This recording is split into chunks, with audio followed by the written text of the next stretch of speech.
এখন চাইলেই যখন তখন ফুচকা চটপটি এই ধরনের খাবারগুলো খেতে পারি না। যখন শহরে ছিলাম তখন যখন মন চাইতো তখনই খেতাম। গত কয়েকদিন থেকে শুনছি আমাদের স্থানীয় বাজারে একটি ফুচকার দোকান হয়েছে, ছোট্ট একটি স্টলের মতো। তো সবার কাছেই শুনছিলাম বেশ ভালোই সেখানকার খাবার। আর আমার ছেলে বলতে গেলে এক কথায় ফুচকা পাগল ছেলে। তাই ছেলে যখনই শুনেছিল তখন থেকেই বায়না করছিল ফুচকা খাওয়ার জন্য। সেদিন বিকেলে আমরাও একটু বের হয়েছিলাম বাইরে ঘোরাঘুরি করতেই, তাই ভাবলাম আজকে এখানে ফুচকাটা টেস্ট করা যাক। তো দেখতেই পাচ্ছেন আমরা ইতিমধ্যে দোকানে বসে গেছি।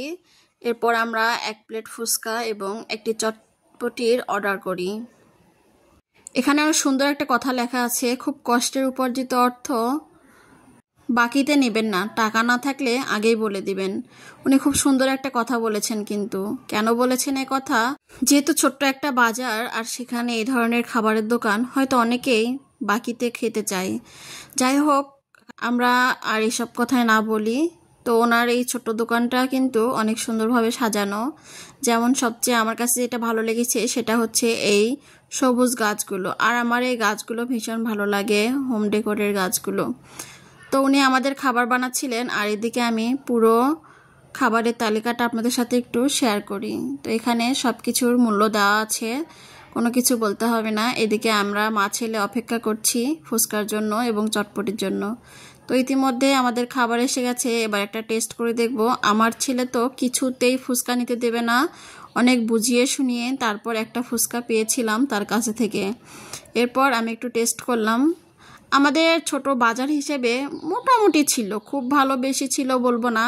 যেহেতু আমি টুকটাক রান্না করি তাই ওনাকে ছোটোখাটো কিছু উপদেশ দিয়েছিলাম, যেমন এই ভর্তাটা অনেক আগে থেকে বানিয়ে রাখে, সেটা যেন না করে। তো এরপর আমাদের চলে এসেছিল পছন্দের হচ্ছে চটপটি। চটপটি আমার বরাবরই অনেক পছন্দের। তবে এখানকার চটপটি হিসেবে আমি একটা কথা বলবো, যেটা আমি ওনাকেও বলেছিলাম, চটপটিটা বেশ শুকনো ছিল, একটু ঝোলঝোল হলে খেতে ভালো লাগে। এছাড়া চটপটির টেস্ট অনেক ভালো ছিল। এরপর আমি খাওয়া শুরু করে দিলাম। এদিকে আমার হাজব্যান্ডকে বললাম একটু ভিডিও নিতে। খাবার বেশ মোটামুটি ভালো ছিল, ফুচকাটাও বেশ ভালো ছিল, তবে ফুচকার থেকে চটপটিটা একটু বেশি ভালো ছিল, আর একটু ঝোলঝোল হলে খেতে বেশ ভালো লাগতো। এরপর আমি টেস্ট করলাম, বেশ ভালোই ছিল। দেখতেই পাচ্ছেন আমার রিভিউটা কিন্তু বেশ ভালো ছিল। তো আমরা খাবার শেষ করে সেখানে আরও অনেকক্ষণ সময় কাটিয়েছিলাম, কিছু ফটোগ্রাফি করেছিলাম। এরপর বাজারে আমাদের একটা ইম্পর্টেন্ট কাজ ছিল, সেটাও শেষ করেছিলাম। তারপরে আমরা বাসায় চলে আসি। কেমন লাগলো আমাদের এই ভিডিওটা অবশ্যই জানাবেন। দেখা হবে পরবর্তীতে আবারও নতুন কিছু নিয়ে। ধন্যবাদ সবাইকে, আল্লাহ হাফেজ।